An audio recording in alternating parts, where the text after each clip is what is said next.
So we're going to be using the digital test stand to determine exactly what force output is for any one of our gas springs. This is 4 gas springs less than 8,000 decanewtons. Any of the springs over 8,000 decanewtons are too strong for this stand. So we'll show a different procedure for that. To do this, first I verify that the spring that I have is less than 8,000 decanewtons. And once I'm sure that that's the case, place it on the pedestal for the test stand. And I'm going to hold this arm up so that it doesn't just fall down. Hold the pin, drop this in position right over top of the spring. Make it as close as you can to the top of the spring to start.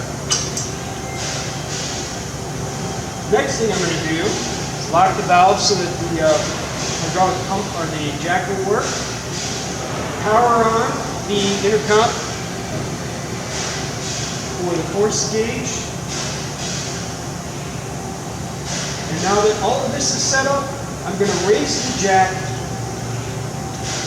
until the spring is preloading the top armature just a little bit. I'm going to come over here and zero out the intercom so that the gauge reads 0 on the force, or really close. And I'm going to zero out the caliper that's mounted to the side of the unit. So what I'm going to do now is raise this jack, pump it up a little bit, to between 1 and 2 millimeters. In that range, we're in the right preload zone for the spring, and we can actually see what the force is on contact. So we're at 1.27, and the force is 1,623 pounds. So this spring is actually good.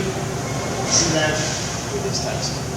After that's completed, remove the arm, leave the hydraulic jack down, and then lower it all the way by hand, and you're going to make the spring safe.